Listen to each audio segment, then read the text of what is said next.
Okay, let's get started on question 4. So number 1 asks, what's the number of ways to place n distinguishable balls into k distinguishable bins?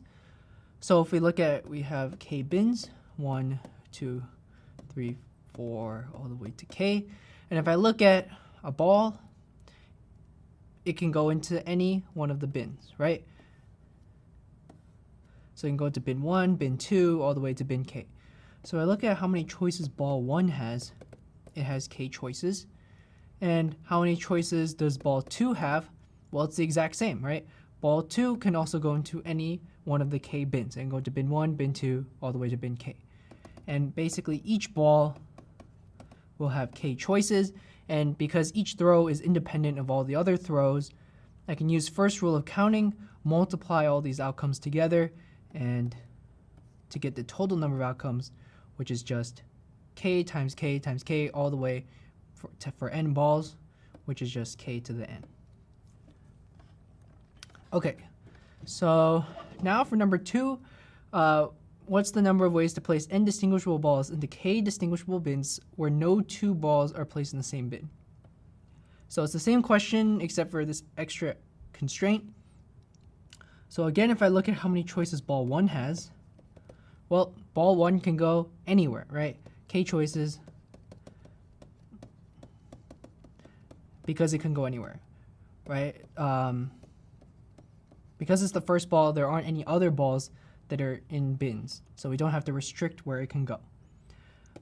But if I look at ball 2, how many choices does this have? Well, this has now k minus 1 choices, because it can't go into the same bin as ball 1.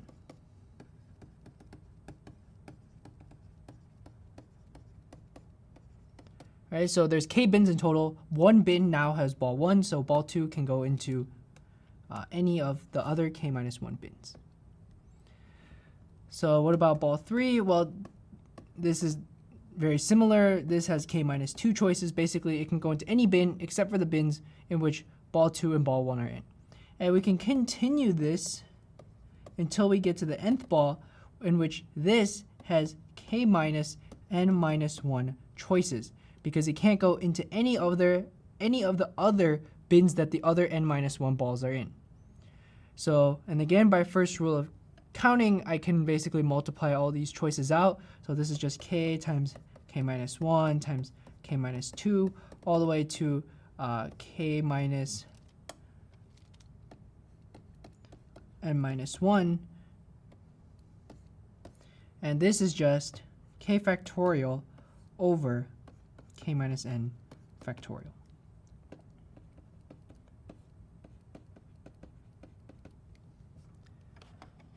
So if we look at question number 3, what is the number of ways to divide D dollar bills among P people? The dollar bills are indistinguishable and the people are distinguishable. So this is basically a classic stars and bars problem.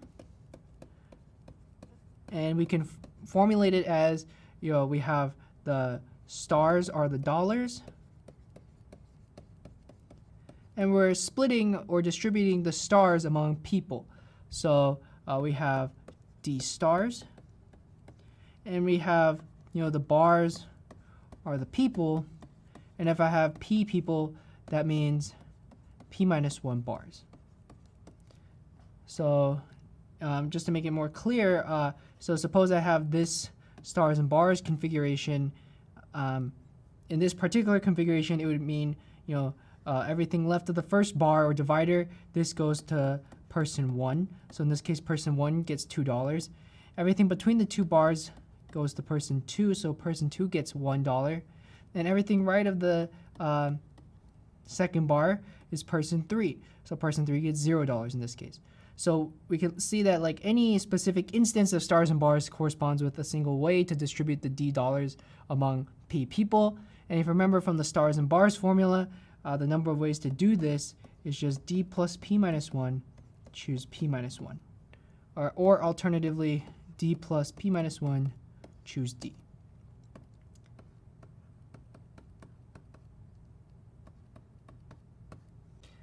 So we're going to do question 4.4, and this asks how many x1 through xk, y1 through yk are such that all the xi, yi are non-negative integers. We have the sum of xi is equal to n and yi less than equal to xi for each I. And our answer cannot include any summations. So if we focus in on just one of the constraints first, we have sum of I equals 1 to k of xi is equal to n. If we just had this constraint, well, this is just masked as a stars and bars problem, right? If I have x1 plus x2 plus all the way to xk is equal to n, where each xi is non-negative, this is just a stars and bars problem where you have n stars to represent the n values here, and then k minus 1 bars to represent these k variables. So kind of a more specific example is, suppose like, n equal to 3 and k equals to 2. So I have basically x1 plus x2 is equal to 3. So you can think of basically the values as, so you can think of, I can draw a specific stars and bars instance like this. And in this case, I can see that, okay, everything to the left of the bar is x1, everything right of the bar is x2, and this will be a valid solution to my equation x1 plus x2 is equal to 3. I give 2 stars, or I give a value of 2 to x1, and I give a value of 1 to x2, or 1 star to x2 in this case. So this is why, sum of non-negative integers equaling some value is just a stars and bars problem. And in this case, if I have n stars and k minus 1 bars for this equation right here, this has n plus k minus 1, choose k minus 1 ways. But now we have this additional constraint of yi being less than or equal to xi. So one way we can consider this is how to also encode this constraint into our sum of xi's is equal to n. And we can notice is that if yi is less than or equal to xi, this means xi minus yi is always at least 0 or non-negative. And when you see non-negative, you should think, okay, I might have some way to be able to formulate this as stars and bars. Because if you remember, I could only do stars and bars on this if I knew each value was going to be non-negative. And why is that? Well, because you have to make sure that each person receives a non-negative amount of stars. If any of these could be negative, we couldn't really encode that in stars and bars because you can't give out negative stars. So let's encode this into a new variable zi, which is equal to xi minus yi. And I know that zi from this is always at least 0. But how can I relate this to this equation right here, sum of xi is equal to n? Well, if I notice how xi is equal to zi plus yi, so if I instead if I don't sum over the xi's, but rather if I sum over the zi's, so actually I should take a step back and say, because xi is equal to zi plus yi, the sum of xi's, I equal 1 to k, is equal to the sum of zi plus yi, is just equal to n. So now, if I expand this equation, I have basically z1 plus y1 plus z2 plus y2, all the way to zk plus yk is equal to n. Essentially, I have 2k non-negative variables now. So now you kind of see why it was so important for our zi to be at least 0. So each of these is non-negative, and then we have they sum to a value of n, which means we have n stars here. Which means if I apply the stars and bars formula, if I have 2k variables, this means 2k minus 1 bars. And from the stars and bars formula, I have n plus 2k minus 1, choose 2k minus 1 ways. But how can I be sure that a solution to this will actually get me this constraint? Well, if I get a solution to this, then I have I have the values for all of these zi's and yi's. So you can see how I can uniquely construct my original xi's from these zi's and yi's. And because I know these zi's have to be non-negative, by the way they're defined, they must satisfy this constraint that yi is less than or equal to xi. So any solution to this equation of 2k variables will also satisfy both of these constraints. So the final answer is therefore equal to n plus 2k minus 1, choose 2k minus 1. So there's an alternative way you could have done this. And the idea is that, suppose I have, the sum of xi's is equal to n. And again, I can formulate this as a stars and bars problem, right? So suppose I have, just a sequence of stars and bars. And as you remember, like each thing left of the first bar, for example, is, belongs to x1. Each thing between these two bars belongs to x2. These three stars belong to x3. Everything here belongs to x4. Everything right of the last bar belongs to x5, for example. And so how do we encode yi less than or equal to xi in here?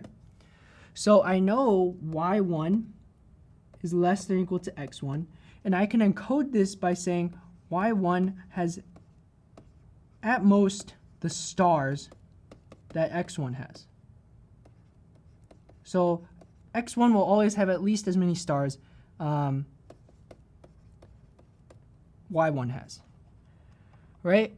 So if you think about if x1 here has 2 stars, how many values can y1 have? Well, it can have basically 3 values, right? It could be 0, 1, or 2.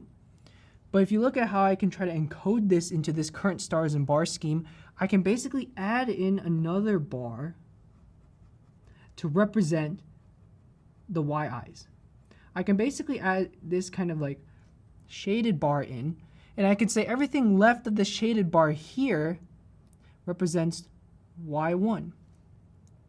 And I can add another bar, in between here, let's say, in this example, another shaded bar here, and say everything in here represents y2. And I can do that for each of these sort of like xi's, right? I can add in another bar to say, okay, everything left of this bar is y3. So in addition to what we have so far, we can add in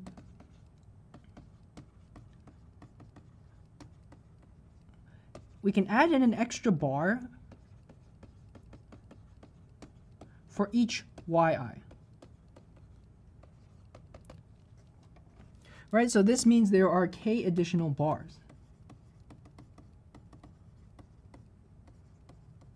And we can see how this would translate, into how a valid stars and bars sequence would translate into, satisfying this equation and these constraints. So if I look at a specific stars and bars sequence, let's say,